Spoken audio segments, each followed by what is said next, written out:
Illustrious sons and daughters of the Mambilla plateau, esteemed viewers, ladies and gentlemen.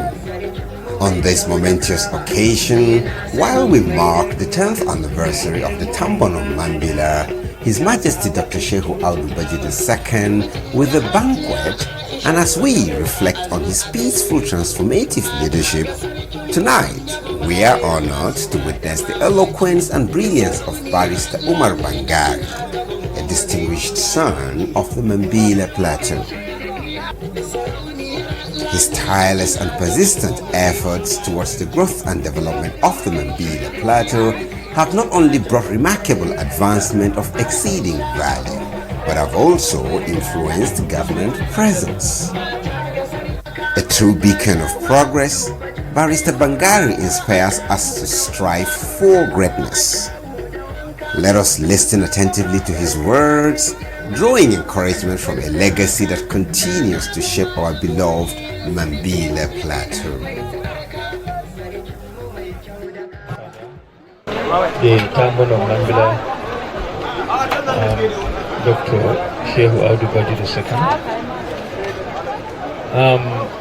the Secretary to the Taraba State Government and we of Mambilla, Chief Barrister G.T. Katabs. My noble Lord, Justice Ibrahim Buba retired,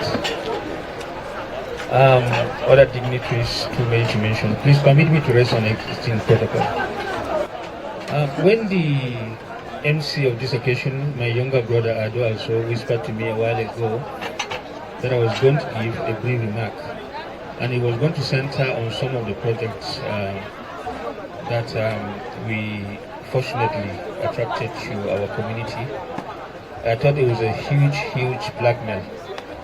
In the first place, I did my utmost best to run away from my Lord Justice Ibrahim Buba and the obvious questions that he was going to throw at me as to why, for instance, the Gembumbamga Lip Road was captured in the 2024 Appropriation Act and not the famous ring road that has used all his, life and part of his career as a judge, to lobby. But I mean, there was no escaping this, and I thought I should just face it. But before I give you a lowdown on some of the projects and give you an explanation as to how we got the Mbanga Road and not the ring road now, let me give you a short story. And the short story is that of a madman and a wildfire that engulfed the entire city. Once upon a time, there was a madman who was a chain smoker. On this occasion he smoked, and he just threw the remnant of his cigarettes, on the dry grass, left it and went away. By the time he came back, the entire village was engulfed in an inferno. So he was arrested, of course, questioned, and his response was very simple. It was an alibi. He said, look, no, that fire that engulfed the entire village is not my fire. My own fire was the one that I threw here, so I'm not aware of this one that engulfed the entire village. Now, this is the analogy. When on this fateful day I ran into the chairman of the House Committee on Appropriation and mentioned the issue of the Bangla Road, I never thought he was going to assume this dimension, as a matter of fact. I thought I was just, talking to somebody who could help us remedy the very terrible situation we're encountering on this Bangla Road. For those of you who know Bangla very well, just 15 kilometers from Gembu, but it could take you forever during the rainy season. In fact, on one occasion, His Royal Highness pitied me and gave me his vehicle. I took a whole day journeying from Bamga to Gembu with my family just to go to Bamga and, no spend Salah. It's that terrible, but it's 15 kilometers, remember. Now, why we had to talk about the Bamga Road particularly is the fact that when we conceived the ring road, the design of the ring road for some reasons excluded Bamga. Now it came all the way from Guroje down to Mandaga, Jawai, Kangiaka axis, Dorofi, Hainare Tamnya. He came to Trikona and then passed to Barr, Cape, back to, Nguroje. So you see, effectively the Mbanga road was excluded. I mean, no problem about that. It could be, technical issues and all that. But we thought that while they were doing the bigger ring road, we could also, do some advocacy for the Mbanga road. So that's how we came about lobbying for the Mbanga road. Now, fortunately for us, our pleas fell on very listening ears, and the chairman of the House Committee on Appropriation, as I told you, Honorable Bichi, together with his predecessor, Honorable Betera, graciously included the Mbanga Road on the supplementary appropriation.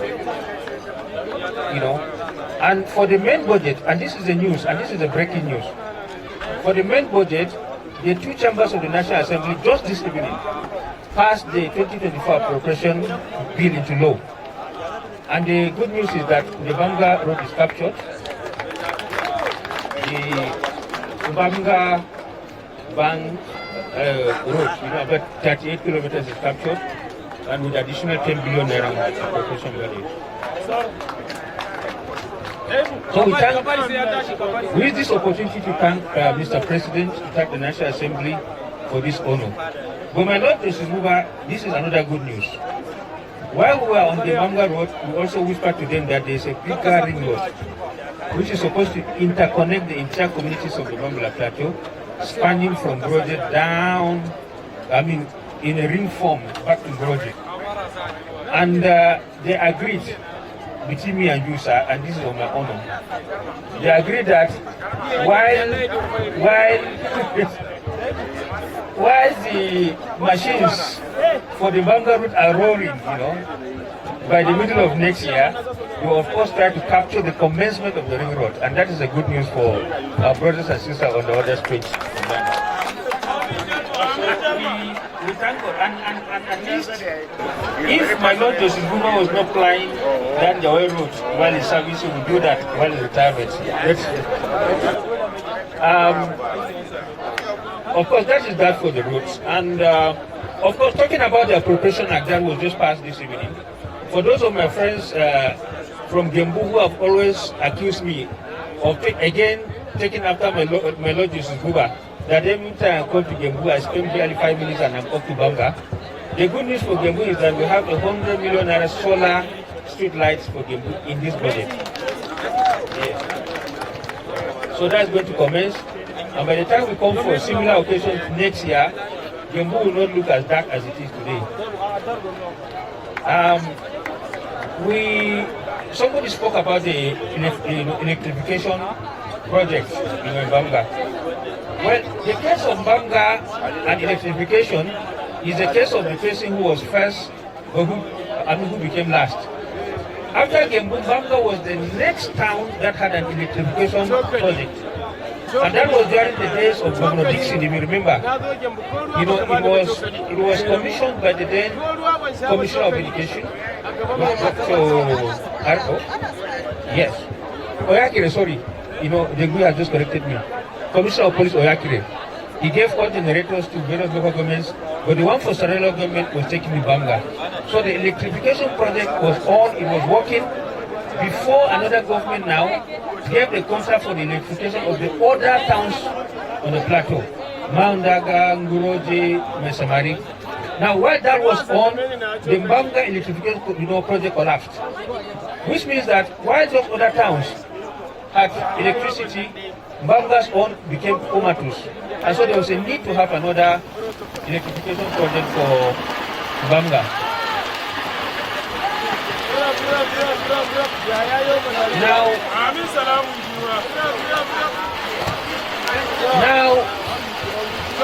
I understand very well that because of the size and scope of Banga, remember that outside Gembu, Banga is the next biggest town on Mambilla Plateau. Because of the scope and size of Banga, it was difficult to have the state government repeat another electrification project for Banga. Because now they are going to have both the high tension and the low tension wiring. Okay, the good news again is that Mambilla is going to have, while the federal government is dilly-dallying with the Mambilla Dam project, Mambilla is going to have the first hydro project on the Mambilla Plateau. Sijin is not hydro. Remember, Sijin is not hydro. Sijin is a dam project. Mambilla is going to have a hydroelectricity generated program from a waterfall. So we needed the high tension wiring. So the only people that could come to our aid was the Rural Electrification Agency, which is a federal government agency. So, I mean, out of grace and God's blessings, we got the IDA to award that contract, and as we speak, they're almost 50% done with the program. So that is for the electrification, and also, of course, like I told you, I'm also a loyal indigenous of Gembu, so wherever we talk about Banga, we do about Gembu, and the MD, of the IDA, who is from Adama and who knows a lot about the Mambilla Plateau, promised that they were going to look at the electricity needs of Gembu and see whether they can do a solar mini grid for Gembu, with 2025 appropriation. So these are the projects that that have actually been captured in the 2024 Appropriation Act, and by 2025 we have many more. And I promise that wherever that we can find people who listen to us, we will talk to them. But like I keep saying, this is not in competition with the politicians, please. Let's make this very clear. We are not doing this because we are competing with them or we are in any way trying to disparage them. We are doing this because we are complementing their efforts. So whoever that finds himself in any advantage position, whether it's a businessman or a government functionary, such as my auntie, the Queen and the IG, who also, in our own capacity is doing very many things for the women, and the children. Please, wherever we find ourselves, let's chip in so that we can complement each other. Just like Rome was not built in a day. It was also not built by one person. It was built by so many hands, that were brought on deck to ensure that, we have a city like Rome. So Mambilla Plateau or any other community for that matter cannot be built by an individual. It must be built, by collective efforts of everyone. So wherever we find ourselves, please, let's chip in and ensure that this land is developed. Thank you very much, Your Highness. Thank you very much.